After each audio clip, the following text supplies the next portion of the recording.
It started with something so small that no one thought it mattered. A human child held out a simple toy, the kind made of plastic and paint, something meant only to pass the time. To any observer, it looked harmless, just a child being kind. Just a moment of curiosity. But what the humans did not know was that this single act crossed a line written long before their ships ever touched the stars. The toy was not just a gift. The gesture itself carried meaning tied to ancient customs, forgotten laws, and a warrior code that had not been awakened in generations. The contrast was almost laughable at first. One child, one toy. And yet beneath the calm surface, something ancient stirred. Signals. Traveled across the desert, drums were prepared. Warriors listened. The humans saw none of it. They did not hear the old words being spoken again, or feel the weight of a promise being reactivated. All they saw was a child smiling at another child. But in that moment, history shifted, and a rule older than cities quietly came back to life.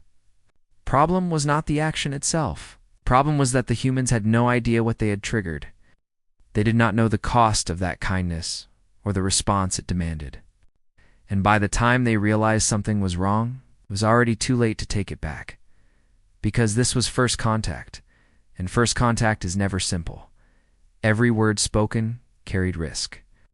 Every movement was watched. Old wounds between alien factions still festered beneath polite smiles and formal greetings. One wrong step could undo years of careful preparation. If this fragile balance broke, it would not just end talks or cancel trade routes. It could awaken grudges that had once drowned the desert in blood. The danger had not arrived yet, but it was waiting, hidden behind tradition, pride, and memories of past betrayal. If the humans misunderstood what they had done or reacted the wrong way, it could turn a peaceful meeting into a spark for war. Innocent lives, both human and alien, would be caught in the middle, all because of a single, well-meaning act that no one thought would matter. The adults were busy talking, carefully choosing their words, measuring every pause and gesture. This was how diplomacy worked: slow, cautious, and controlled. They spoke of trade routes, shared resources, and mutual benefit. They smiled when required and nodded at the right moments. On the surface, everything looked peaceful. Too peaceful, perhaps. No one noticed how the air felt heavier, or how some of the alien elders had grown strangely quiet. While all of this was happening, the human child grew restless. Politics meant nothing to him. Long discussions and unfamiliar words blurred together until boredom won. He wandered away, drawn by movement and color instead of speeches and promises. Nearby, alien children played their own games in the sand, drawing shapes and patterns passed down through generations. They noticed the human boy and watched him with open curiosity. Some smiled, some did not. Then the boy noticed her. She sat apart from the others, small and still, watching from a distance. Her eyes followed the game, but she never joined. There was something about her posture that felt familiar to him. Not alien, not strange, just lonely. He recognized it instantly. He had felt it before, being the new kid, the outsider, the one who never quite fit in. Without thinking, he changed direction and walked toward her. The other alien children went silent. One of them made a sharp gesture, quick and urgent, a warning that needed no translation. Another shook their head. This was not allowed. This was not safe. The human boy didn't understand, and no one stopped him.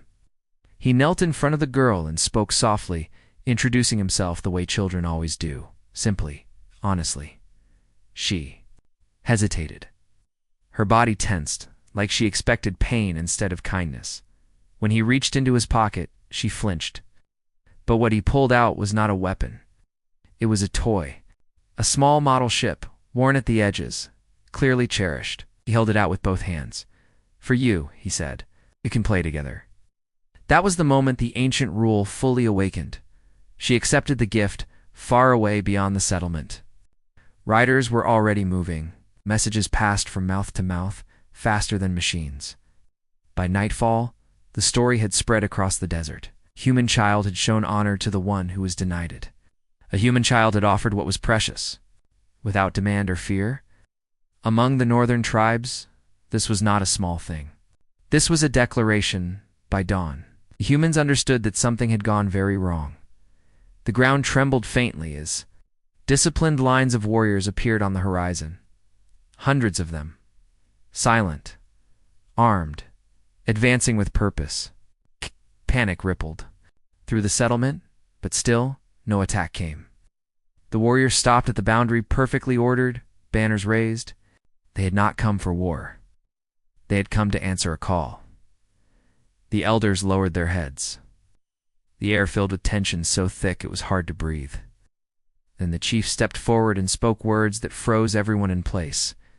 They had come to honor the child. The human boy, confused and frightened, was brought forward. The chief looked down at him, not with anger, but with respect. He spoke of ancient customs, of vows tied to kindness, of laws older than cities and stronger than blood. The translator's voice shook as the meaning became clear. The child's simple gift had marked him as protected, as family, and now anyone who threatened him would answer to 500 warriors. Only then did the humans understand the weight of what kindness meant in a universe they barely knew. Only then did they realize that values carried power and innocence could reshape destiny. What began as a fragile diplomatic mission had become something far larger, a test, not of strength but of character, and the universe was watching too. See how humanity would respond. Silence spread through the settlement after the chief finished speaking. No one moved. No one breathed too loudly. The warriors remained still, spears grounded, eyes forward. They were not here to threaten, they were here to witness. That alone was more frightening than any raised weapon. The humans understood this. Instinctively, violence could be planned for. Honor could not. The commander stepped forward, placing himself slightly in front of his son. He did not raise his voice. He did not reach for a weapon. Instead, he bowed his head, slowly and deliberately. It was not part of any human protocol, but it felt right. Respect answered respect. The chief watched him carefully, measuring intent, rather than posture. When the ceremony ended, the warriors withdrew, just as precisely as they had arrived. But they did not leave. They set camp beyond the settlement, a sea of banners and fires stretching across the sand. Their presence changed everything. Negotiations continued, but now every word carried greater weight. Old grudges stirred. Fears resurfaced. Some of the settlement elders were uneasy. Others were quietly hopeful. Something long frozen had begun to thaw. The child, however, remained unaware of most of this. To him, the days passed simply. He played in the sand, laughed with his new friend. Other children slowly joined them, curiosity replacing fear. What politics could not repair, shared games quietly did. Lines drawn by history blurred beneath small hands and simple smiles. On the second day, the peace shattered, the sky screamed.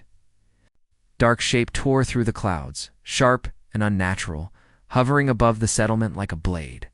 Energy fire struck the ground, sending sand and stone into the air. Panic erupted instantly. Screams echoed. People ran. This was not a misunderstanding. This was an attack. The northern warriors moved without hesitation. Lines formed. Rose. Human security teams rushed to defend the civilians. Two forces that had once eyed each other with suspicion now fought side by side without a word spoken. There was no time for debate. Survival made the choice for them. The attackers were raiders. They did not care about alliances or customs. Wanted technology, prisoners, and anything they could steal before vanishing again. They struck fast and hard, aiming for the center of the settlement. That was when the commander realized their true target was not the people. It was knowledge. The Chaos Elders were captured. Children were nearly taken. The commander fought his way through smoke and fire, heart pounding with only one thought, his son. He found him safe, guarded by warriors from both worlds, standing protectively beside the alien girl who still clutched. The toy ship, then the ground shook again, not from weapons, but from something far older, hidden beneath the settlement. Something awakened. Ancient systems responded to bloodshed and unity alike. Lights pulsed through stone that predated memory. Symbols long dismissed as myth began to glow. The children, by chance or fate, stood where they should not have been. The girl recognized the markings. The boy listened. Together they did what no adult had thought possible. They activated the truth. Energy surged outward, not as a weapon, but as a revelation. Raider technology failed midair. Shields collapsed. Weapons went silent. Images filled the sky, showing the past as it truly was. The lies, the manipulation. The reason the tribes had been divided for generations. The real enemy was not each other. It never had been. The raiders fled, crippled and exposed. The warriors did not pursue. They did not need to. The damage had already been done, not to bodies, but to deception. The elders watched the visions in stunned silence. Some wept, some knelt. Centuries of hatred unraveled in moments. When the dust finally settled, the settlement stood damaged, but alive. No child had been taken. No alliance had broken. Instead, something new stood in its place. Trust, hard-earned and fragile but real. Days later, beneath calm skies, humans and aliens stood together in ceremony. Agreements were signed, not out of fear, but understanding. Trade routes opened. Knowledge was shared. Defenses were planned together. The warriors of the North were no longer outsiders. They were protectors of a shared future. At the center of it all stood two children. The boy still had no idea how much he had changed the world. He only knew that his friend was no longer alone. That was enough for him. The commander watched his son and felt something tighten in his chest. Pride, awe, humility. Humanity had crossed the stars with ships and weapons and plans. But in the end, it was a child's kindness that mattered most, and the universe took note. The celebration lasted long into the night. Fires burned across the open ground, and music unlike anything human ears had known echoed beneath the stars. Warriors who had once stood ready to kill now shared food with those they had once avoided. Elders spoke openly without guarded words or hidden meanings. For the first time in generations, the past was no longer a weapon. The commander stood at the edge of the gathering watching his son laugh as he played with children from both peoples. The alien girl stayed close, the small human toy never far from her hands.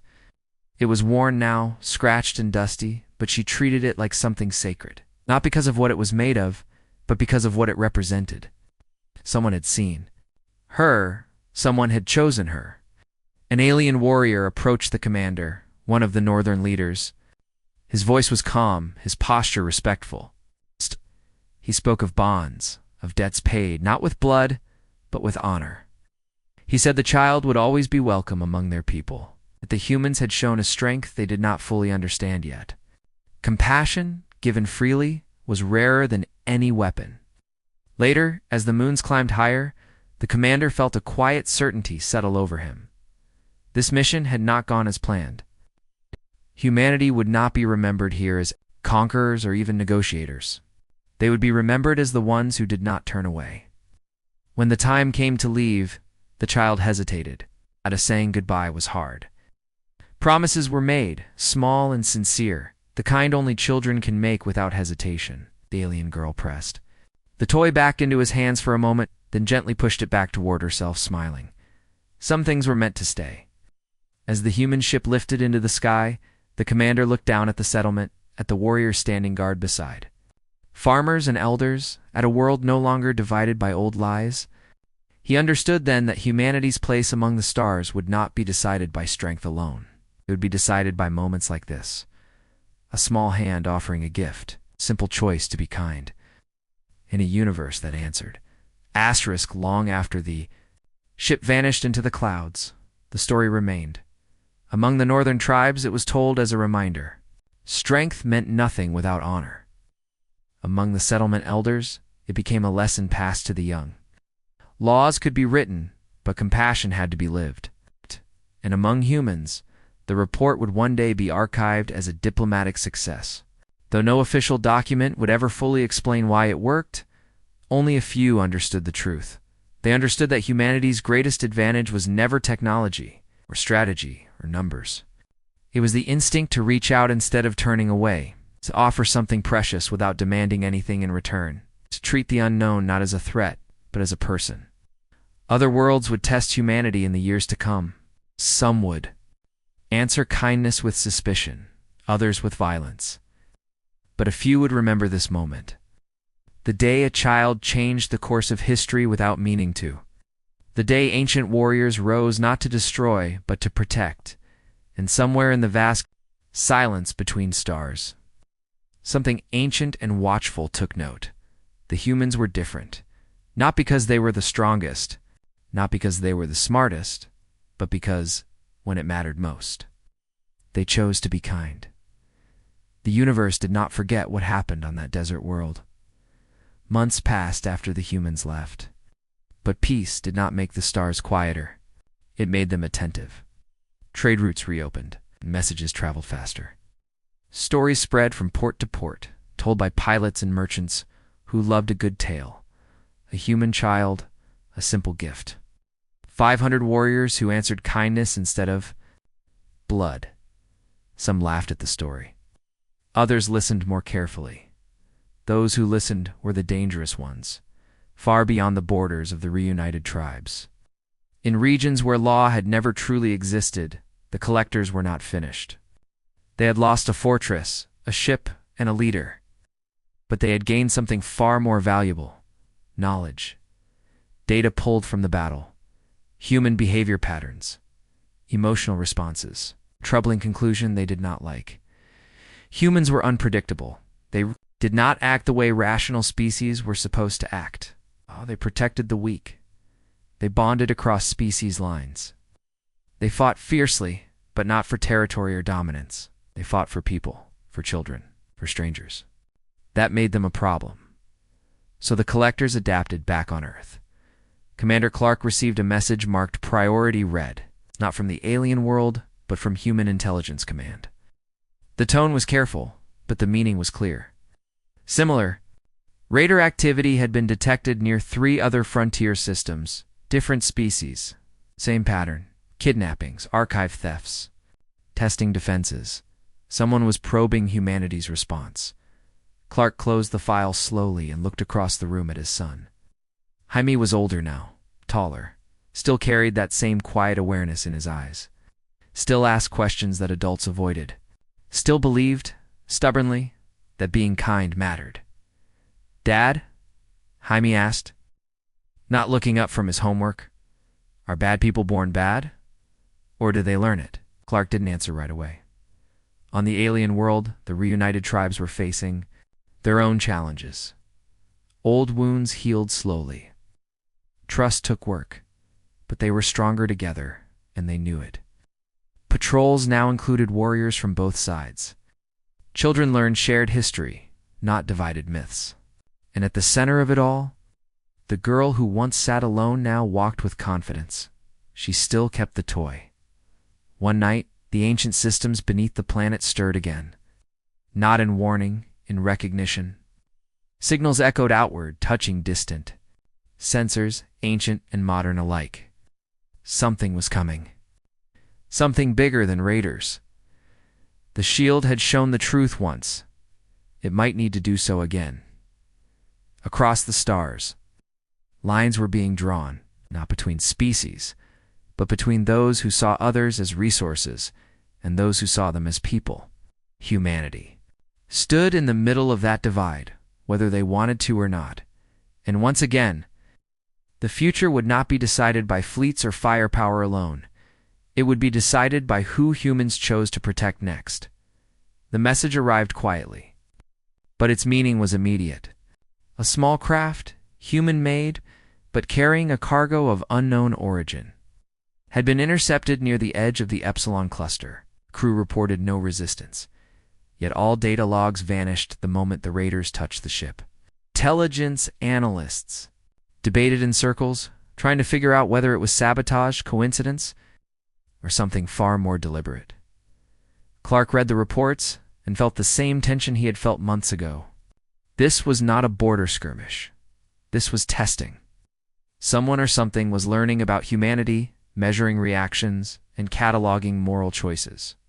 And humanity was reacting exactly like they feared, unpredictably, compassionately, fiercely. Meanwhile, across the stars, the tribes on the desert planet were adjusting to a new rhythm of life. Shared patrols had become routine. Rituals once used to settle disputes were now ceremonies of cooperation. But the ancient systems, still humming beneath the sands, whispered in ways no one fully understood. Us.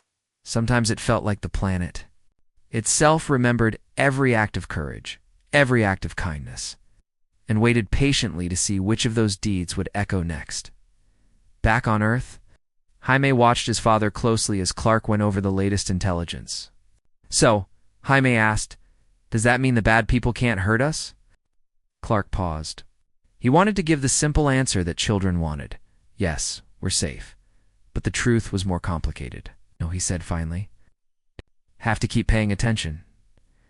We have to protect each other. We have to act, not because we're strong, but because we care. That's what makes the difference." Somewhere far beyond the edge of the known systems, the collectors were adjusting their plans. They had underestimated humans once, and their calculations were changing. Emotional bonds, moral instincts, and tiny acts of mercy, things they could not measure, were proving to be more dangerous than any fleet or weapon.